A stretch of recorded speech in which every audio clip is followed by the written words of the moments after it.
Nintendo has released Punch-Out games for more than 30 years, but it isn't one of their most successful franchises. It doesn't even crack the top 10.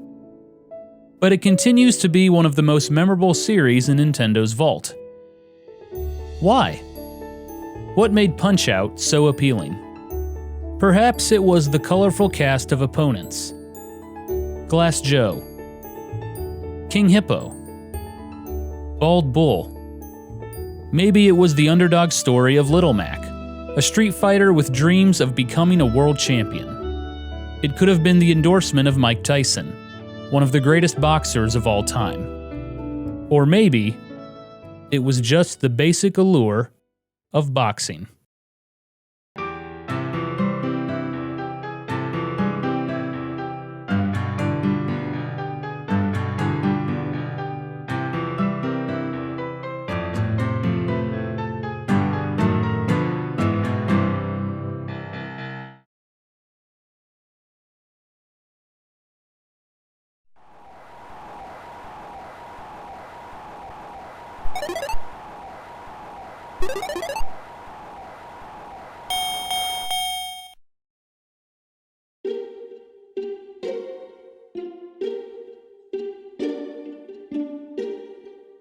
In 1983, Nintendo had a problem. They had too many arcade monitors. Their Donkey Kong arcade games had sold extremely well, but as the years went on, sales slowed. But Nintendo continued to purchase monitors at the same high rate as before. Instead of tossing the extra monitors, Nintendo thought they could use them. They came up with an idea: make an arcade game that would use 2 monitors instead of 1. Nintendo gave the project to their Research and Development 3 team. In his book Game Over, David Sheff described R&D 3 as a band of otaku, computer hackers and nerds. They were the consummate eggheads and dweebs. R&D 3 was primarily responsible for hardware. They came up with technologies that would push games beyond their technical capabilities. A talented engineer named Genyo Takeda led the group of 20. He made a name for himself when he joined Nintendo more than a decade earlier as a young college graduate. Takeda quickly rose through the ranks and became one of Nintendo's first game designers. In 1975, one of his projects changed the course of Nintendo forever. He designed one of Nintendo's first video arcade games, EVR Race, a racing game for up to 6 players. It was the beginning of Nintendo's pivot toward the video game market. He has a very active imagination. That's why there was a lot to learn from him. For example, when given a difficult new request, a lot of people would think, how am I supposed to do that? Takeda-san is the kind of person who thinks, let's somehow find our own way to do it. Shigeru Miyamoto. He was described as humble, forward-thinking, and brilliant. His success at Nintendo earned him the job as General Manager of Research and Development 3. It was the perfect position for him. Takeda boasted, "We have to have the more talented people because we are given unthinkable tasks." It was a true statement. Their latest task was a big one: make an arcade game that used 2 monitors. Around the same time, R&D 3 came up with a new technology that allowed developers to zoom in on an object. Sprites could be expanded or minimized without a loss in quality. Their goal was to make a dual-monitor game that would take advantage of this new zooming technology. Their first idea was a racing game, using 2 monitors side by side. But the machines weren't powerful enough to process the game, and only 1 image could be enlarged at a time. Takeda made a proposition. If we can only use 1 image, how about making it a person? With that mindset, a boxing game was born.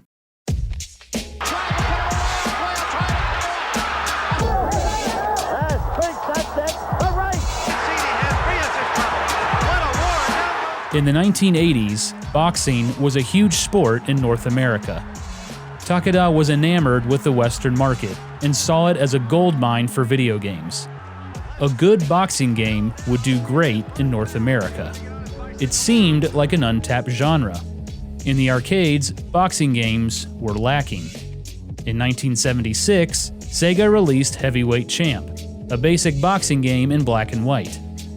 In 1978, Atari developed an arcade game simply titled Boxer, but it was never released. An Atari 2600 version came out in 1980. It was settled. R&D3's new game would be about boxing. When Takeda assembled his team to begin development, he noted someone was missing: an artist to draw the characters. He called Nintendo's planning department for help. They assigned rising star Shigeru Miyamoto to the project. Miyamoto would go on to create The Legend of Zelda and Super Mario Bros. He would become a Nintendo legend. But at this point in time, he was just a designer in the planning department. He worked on advertisements, character designs, and more. If anyone at Nintendo needed design work, they called him. Miyamoto and Takeda were no strangers to each other. The two worked together on several arcade titles, including Sheriff and Space Firebird.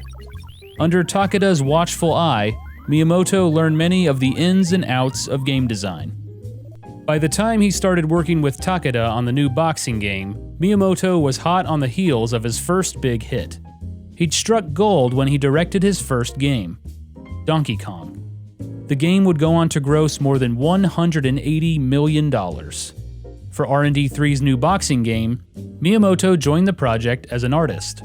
But he wasn't shy about sharing his opinion on game design. He quickly pointed out that a boxing game didn't need 2 monitors. But R&D3 came up with a way to make it work. While the lower screen would display the actual fight, the upper screen could display the player's score and power meters.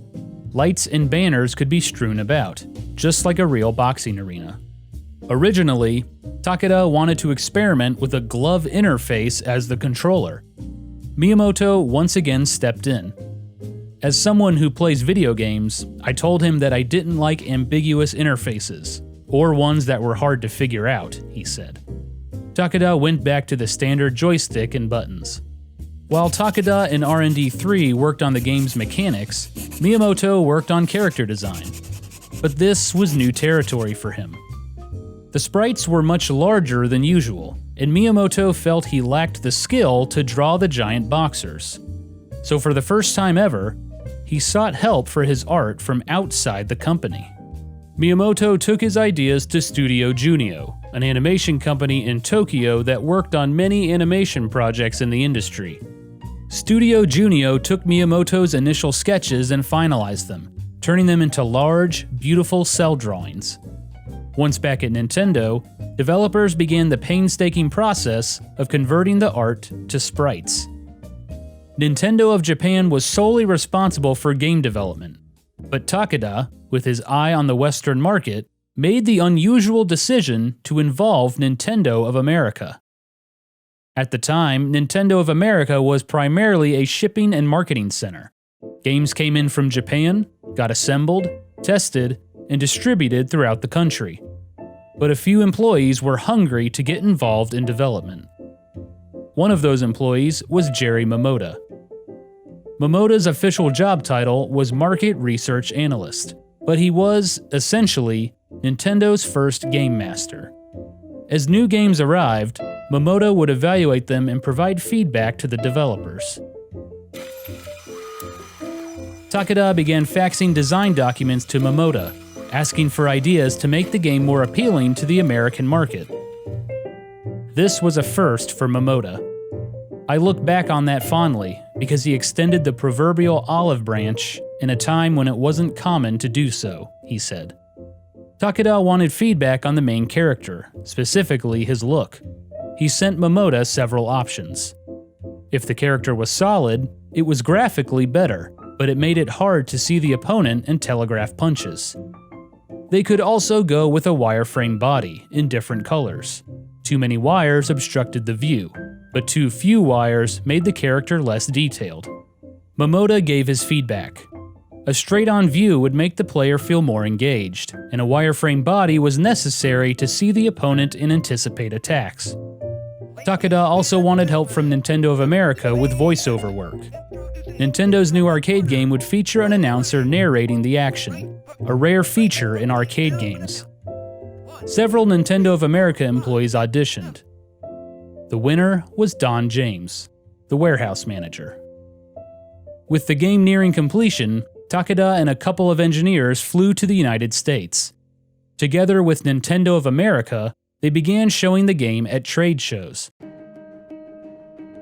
In October of 1983, at the Amusement and Music Operators Association show in New Orleans, Nintendo showed off their new boxing game, titled Knockout. Nintendo invited distributors up to their hotel suite to try out the game. Momota was on hand to demo the game. As people played Knockout, Takeda and his crew observed and took notes. Soon after the show, the game was renamed to Punch-Out, and Nintendo began working on marketing. For the flyer, Momota came up with an idea of an arcade machine defeating a boxer. Senior executives loved it. Nintendo rented a boxing club in downtown Seattle to take pictures, complete with a real boxer and referee. Members of the crowd were all friends and employees at Nintendo. Punch-Out made its debut in North America on February 17, 1984, at the first Amusement Showcase International show in Chicago. Nintendo hired heavyweight boxing champion Larry Holmes to promote the game. Each day, Holmes gave the highest-scoring player an autographed boxing glove. The game was a hit with the press. March 1984. Without question, the most impressive equipment exhibit at the ASI show belonged to Nintendo of America. Not just for appearance, nor for the fact that boxing champ Larry Holmes signed autographs there for 4 hours, but for the product they debuted. Replay Magazine. Punch-Out challenged players to beat 6 fighters, each fighter more skilled than the last. There was only 1 round each fight, lasting 3 minutes long. The main character was an unnamed fighter, seeking to become the World Video Boxing Association champion. The game's title song was the theme from the Gillette Cavalcade of Sports, an old radio and television program that primarily focused on boxing matches. Players moved their boxer with a joystick, dodging left and right or moving the boxer's arms up and down. Along with left and right punch buttons, there was a big blue knockout button. When the player's KO meter filled up, they could smash the knockout button to deliver a devastating hook or uppercut. As the player delivered punches, an announcer commentated the match.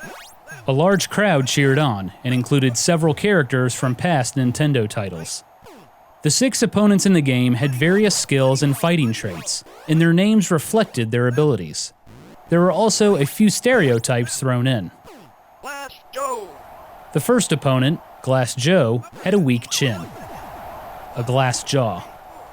Piston Hurricane. Piston Hurricane was a young fighter from Cuba who had a fast hurricane rush attack. Bald Bull. Bald Bull was not only bald, but had a devastating attack where he bull rushed the player with a punch. Kid Quick.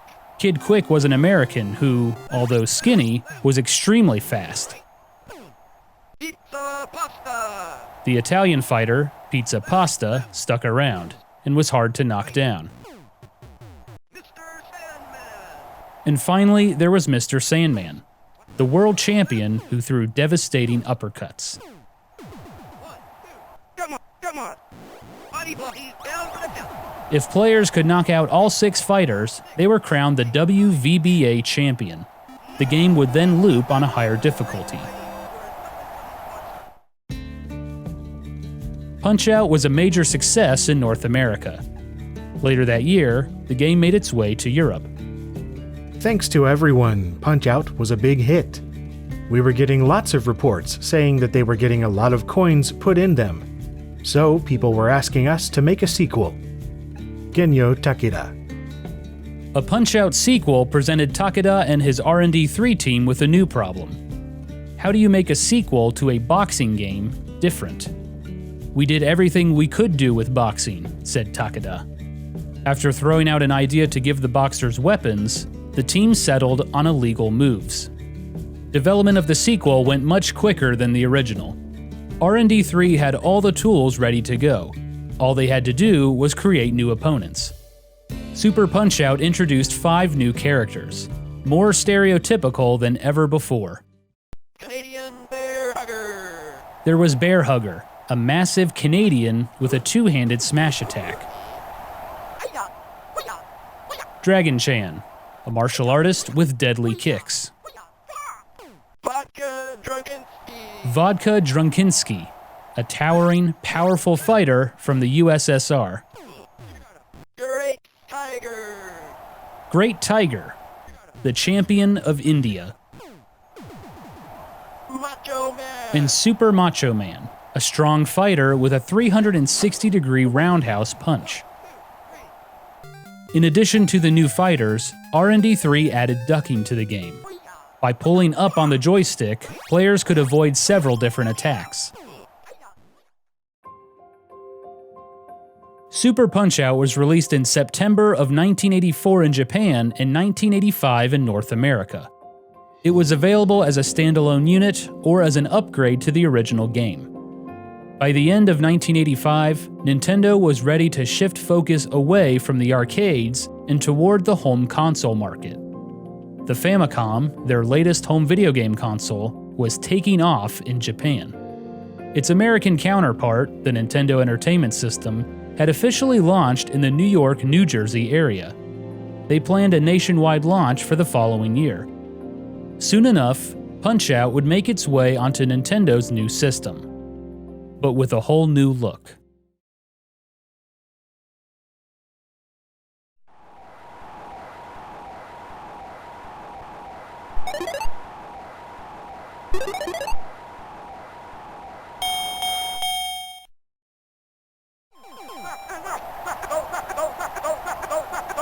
Thanks to Punch-Out's success, Nintendo expanded the franchise with a spin-off and a handheld. In 1984, Nintendo released a new Game & Watch, Boxing. When they released it in North America, they renamed it to Punch-Out. The Micro Versus system was a simple side-view boxing game, with 2 controllers built in.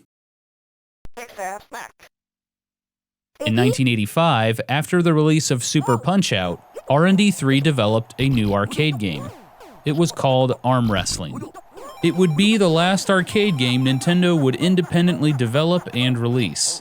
It was available as a conversion kit for Punch-Out cabinets or as a standalone game. Arm Wrestling featured music from the Punch-Out series and a cameo from Bald Bull.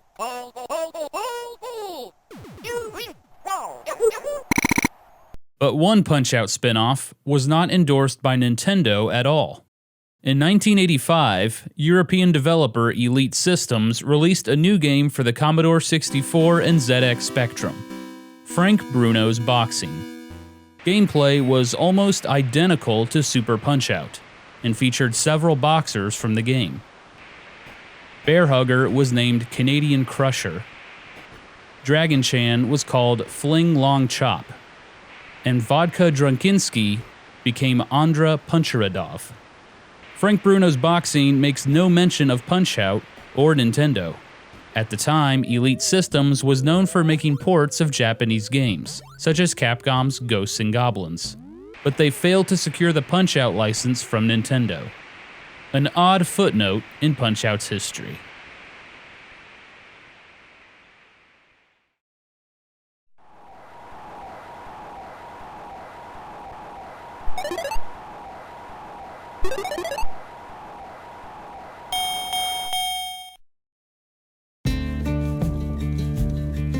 In 1986, Nintendo was riding high on the success of the Famicom in Japan and the launch of the Nintendo Entertainment System in North America. They began looking at their back catalog of games for potential console ports. Punch-Out immediately came to mind. But there was a major problem. The memory on the Famicom was much smaller than in arcade machines. How would Nintendo be able to render such large sprites?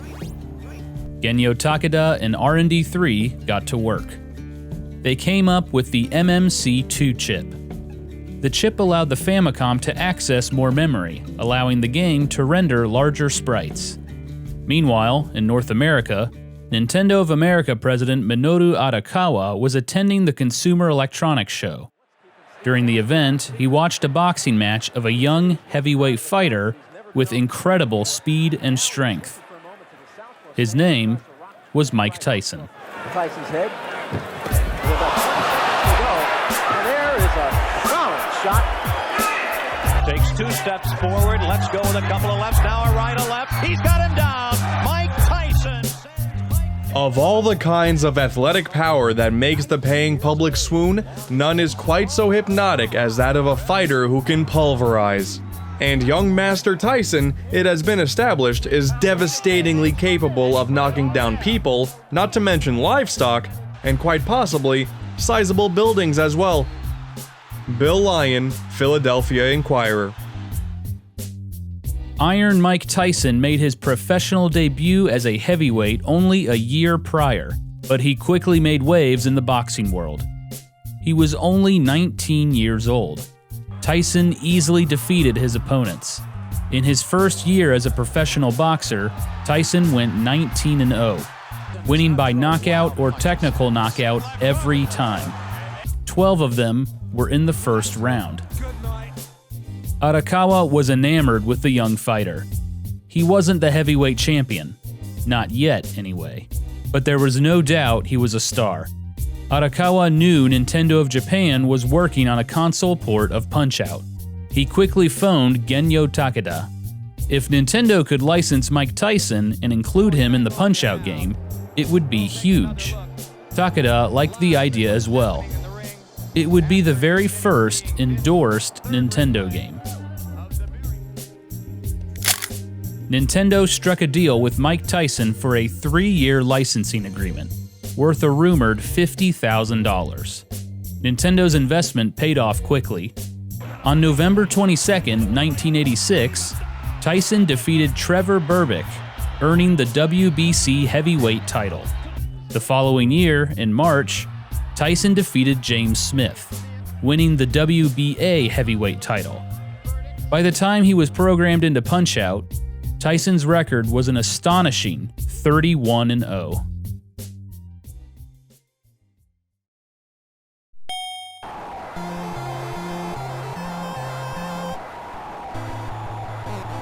The console port of Punch-Out was much different than the arcade version. It had a backstory, new opponents, and new gameplay mechanics. Players took control of Little Mac, a 17-year-old boxer from the Bronx. His trainer was Doc Lewis, a former heavyweight champion down on his luck. When he spotted Little Mac fighting on a street corner, he saw potential in the young fighter. Together, they began their quest to win the World Video Boxing Association title. Little Mac lacked a wireframe body. He was much smaller than his opponents, mostly due to memory limitations on the Famicom and NES. But R&D3 made the best of it. Little Mac wasn't small because of technical limitations. He was small because he was an underdog. Nintendo's R&D3 team made significant changes to the core gameplay, but their ideals remained the same. Gameplay had to carefully balance frustration and reward. With the previous arcade titles, the goal was to get the player to drop in just one more quarter. With consoles, it was to get players to press continue. Takeda suggested a memorization element to extend gameplay time. More puzzle elements were included. Sometimes players had to wait for specific opportunities to throw punches. Visual cues, such as a camera flash from the audience, gave a clue when to attack. Players now had 3 rounds to win instead of just 1. Earning stars during fights allowed Little Mac to deliver a powerful uppercut. Punch-Out included several characters from the first 2 arcade games, as well as some new, original characters. The new characters were created by Makoto Wada, R&D3's first full-time designer on staff. There was Don Flamenco, a cocky fighter from Spain. Piston Honda, a powerful fighter from Japan who sports a hachimaki. Von Kaiser, a German boxer who prefers to wear pants in the ring.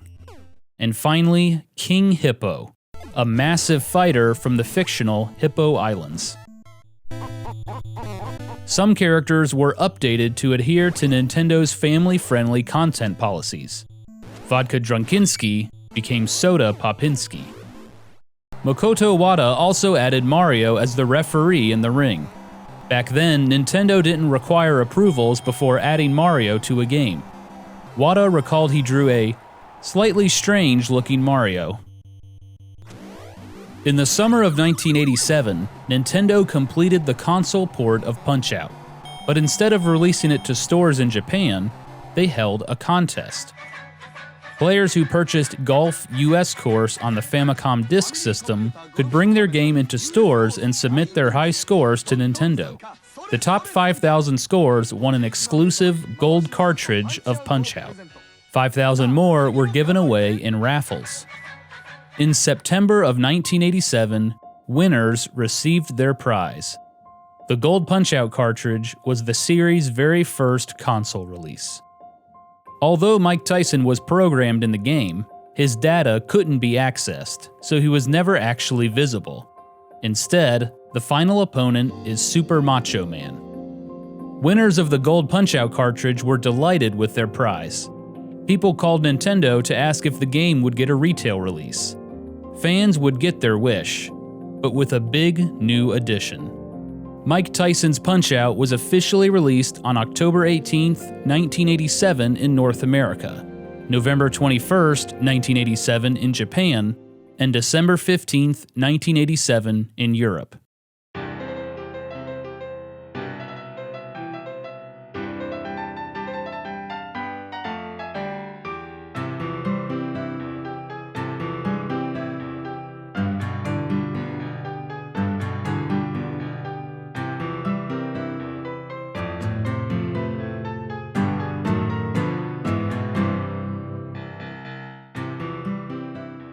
Mike Tyson's Punch-Out! Included minor color and music changes from the Gold cartridge. And of course, Mike Tyson, not Super Macho Man, was the final opponent. Tyson was an extremely difficult matchup. If he landed any punch in the first 90 seconds of the match, it was an instant knockout. One schoolyard rumor suggested if players pressed the right buttons, a spectator would pull out a gun and kill Tyson. Beating Tyson became a badge of honor. Nintendo launched a $20 million ad campaign to promote their new lineup of games on the Nintendo Entertainment System, including Mike Tyson's Punch-Out!. But for that, you've got to beat Mike Tyson. Mike Tyson's Punch-Out! From Nintendo. Now you're playing with power. Mike Tyson's Punch-Out! Was a smash hit. Stores couldn't keep the game in stock. In an article from May of 1988, one mother complained she had been looking for Mike Tyson's Punch-Out! For more than 2 months. It was a contrast to some critic reviews. Computer Entertainer called Mike Tyson's Punch-Out! Adequate. If you want a boxing game, Ring King should be your choice. Regardless, Mike Tyson's Punch-Out! Would go on to sell more than 3 million copies and become one of Nintendo's most popular franchises. Punch-Out! Toys, comics, and cartoon appearances soon followed.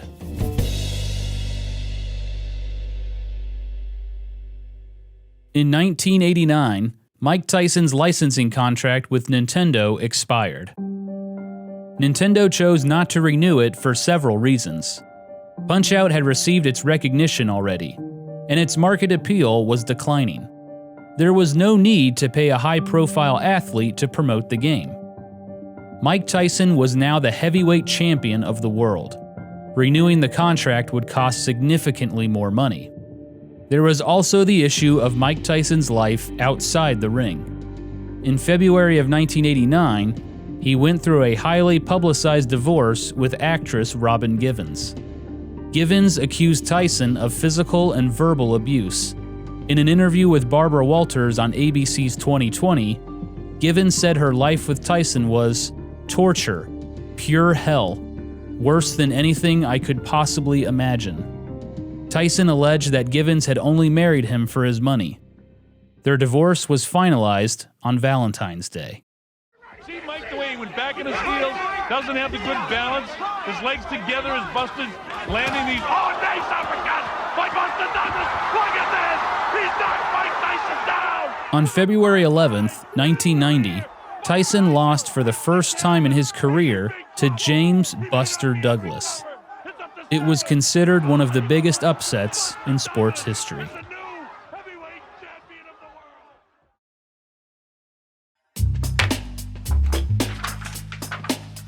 In the November-December 1990 issue of Nintendo Power, Nintendo announced they were re-releasing Mike Tyson's Punch-Out! As simply Punch-Out! It was the exact same game, but Mike Tyson was replaced with a new character, Mr. Dream.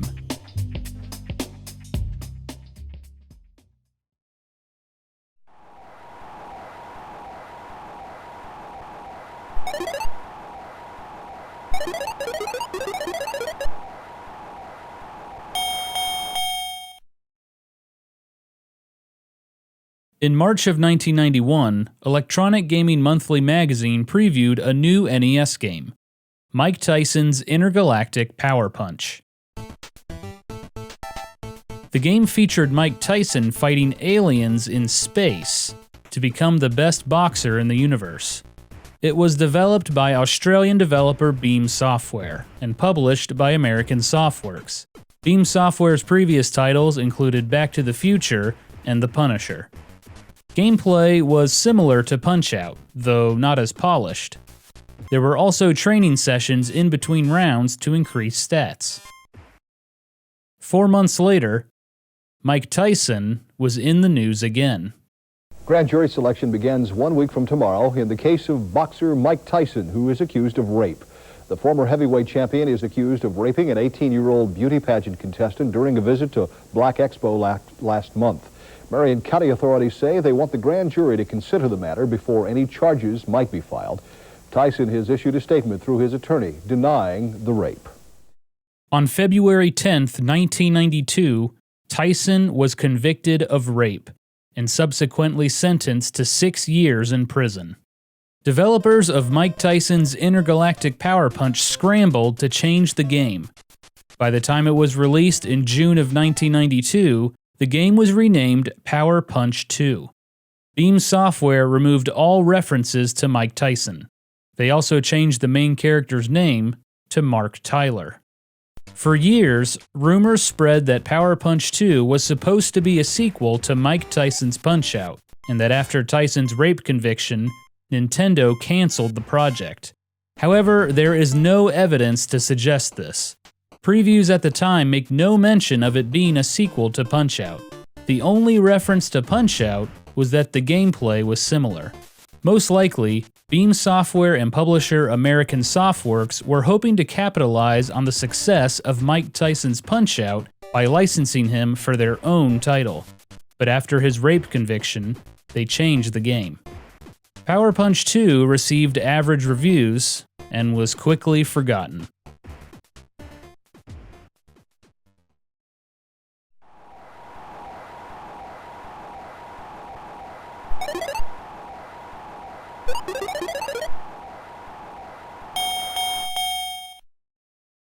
I think it's every parent's dream, maybe, to have a doctor in the family.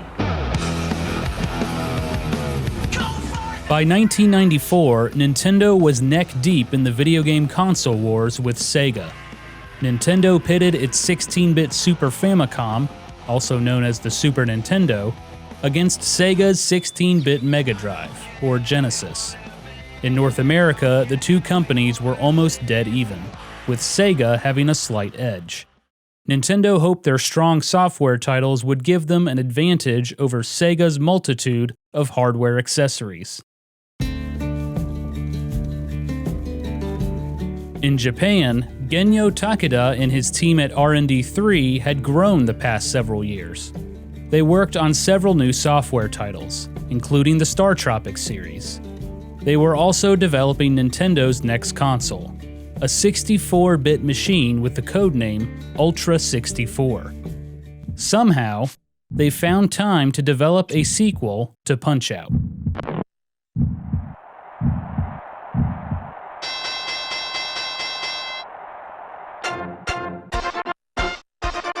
A sequel made sense. Mike Tyson's Punch-Out! Was one of the best-selling games on the Nintendo Entertainment System. R&D3 had a catalog of characters they could choose from, and the power of the Super Nintendo allowed them to develop a game that more closely resembled the arcade games. Super Punch-Out! Featured 16 opponents. Several characters from the arcade games made their return, including Bear Hugger and Piston Hurricane.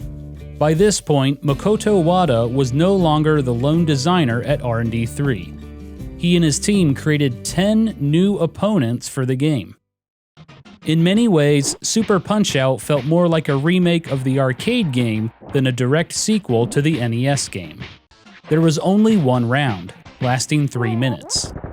The player's position was directly behind the fighter again, but instead of a wireframe body, it was transparent. The KO meter was back as well. Little Mac and Doc Lewis were gone, and there was no story either. Early previews of the game did show a fighter who resembled Little Mac, but he was replaced in the final version with an unnamed fighter sporting blonde hair. The game featured battery saves, a first for the series. Players could save their progress in the single-player game, as well as compete for the fastest knockout in a time attack mode.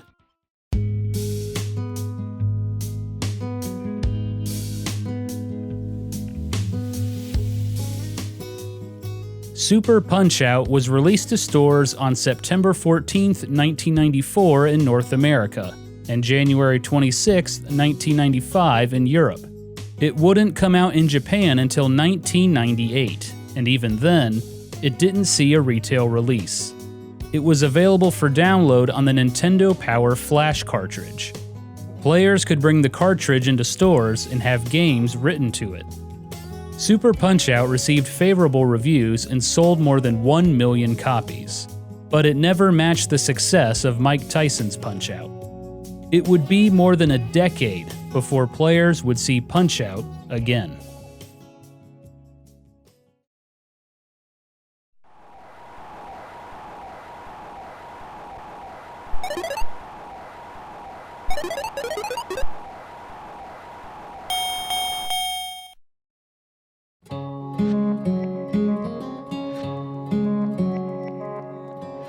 Throughout the late 90s and 2000s, Genyo Takeda and R&D3 developed the majority of Nintendo's new hardware.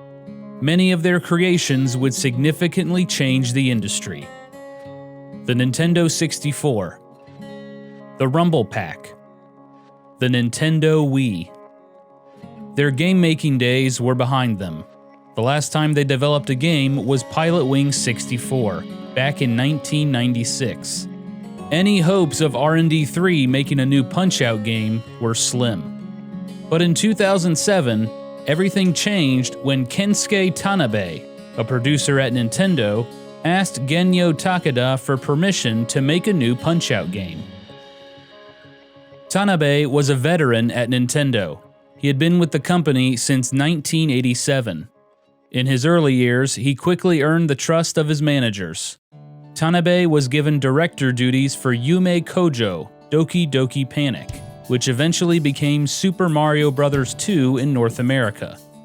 His career took off. But as the years went on, Tanabe burned out. He admitted he was drinking too much, and tended to play hooky. While Tanabe was working on the Japanese script of Donkey Kong Country, he would frequently fly to developer Rare's offices in the UK. Being in the presence of people outside of Nintendo made Tanabe more focused. His bosses took notice and assigned him a new role. He would be a producer, working closely with outside developers on Nintendo games. Tanabe injected Nintendo's development methods into companies around the world. Under his eye, Nintendo and developer Retro Studios put out several hits, including Metroid Prime and Donkey Kong Country Returns. In 2007, Tanabe met with Next Level Games. a developer based out of Vancouver, Canada. They had just wrapped up work on Mario Strikers Charged, and Tanabe asked them what they would like to work on next. Their answer was a surprise. They wanted to make a new Punch-Out game. The idea made sense. Although the series had been dormant for many years, evidence suggested that players were ready for another great boxing game. Wii Sports, the pack-in title for the Wii, had an extremely popular boxing game. Plus, the Punch-Out series had been a consistent seller in North America, and with the Wii's motion controls, it seemed like a no-brainer. Tanabe relayed the news to his old boss, Shigeru Miyamoto. But Miyamoto replied that it wasn't up to him to make that decision. Tanabe would have to ask the game's creator. So Tanabe found himself in the office of Genyo Takeda, asking permission to make a new Punch-Out game. Takeda was hesitant. Punch-Out was originally an arcade game, so it has simple elements that are meant to show the customer the fun the game has to offer within 3 minutes. If everyone enjoyed the simplicity of the game, that would be fine. But when I first heard this, I wondered if that would be enough now. Genyo Takeda. Ultimately, Takeda gave his blessing. "You can change anything you want," he told Tanabe. Tanabe passed the news to Next Level Games. They were excited to get started. Several members of the development team fondly remembered playing Punch-Out as kids. Next Level Games wanted to ensure the new Punch-Out game retained the simple arcade gameplay that made the original NES game so magical. Their design philosophy was to please longtime fans, but still make the game feel new. Next Level Games incorporated a cel-shaded cartoon graphic style, along with Wii balance board support. They also added a multiplayer mode, a first for the Punch-Out series. In May of 2009, Nintendo released Punch-Out on the Wii in North America and Europe. The developers stayed true to their word. Punch-Out was almost a direct update of the original NES game. Many of the characters from the NES game were back, including underdog Little Mac and his trainer, Doc Lewis. Here it comes. Only 2 new boxers were added, Disco Kid and a surprise cameo appearance by Donkey Kong. Originally, Tanabe wanted to add Princess Peach as a fighter, but decided a game where you beat up a woman would not be a great idea. Later that year, on October 27, 2009, Next Level Games and Nintendo released Doc Lewis's Punch-Out, a downloadable title exclusive to Club Nintendo members. In the game, players could take part in sparring sessions with trainer Doc Lewis.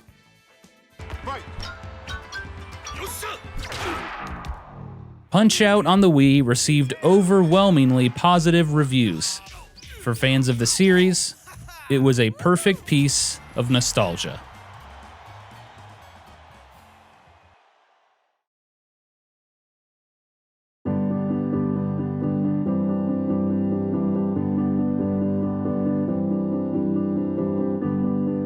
It began as a simple solution to use up monitors, but 30 years after its debut, Punch-Out continues to be in the hearts and minds of those who played it. After all these years, fans continue to look for secrets in the games. Speedrunners can play it blindfolded. Nintendo hasn't forgotten about the series either. Punch-Out had staying power, perhaps because its subject was at once known and unknown, familiar and unfamiliar. Everyone knows about boxing, and I think it is something that many people know well, but a sport they probably haven't participated in.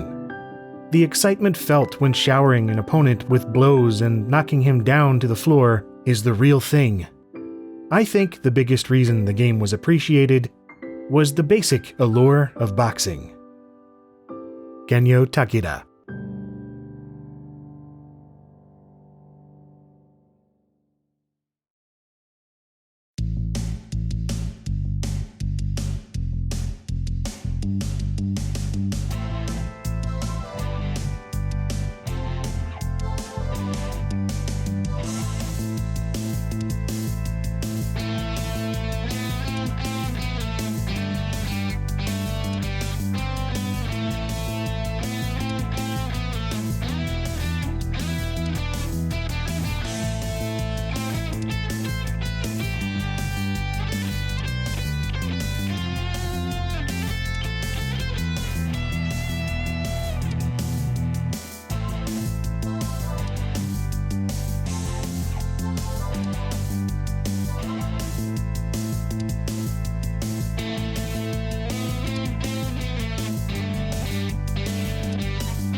Funding for Gaming Historian is provided in part by supporters on Patreon.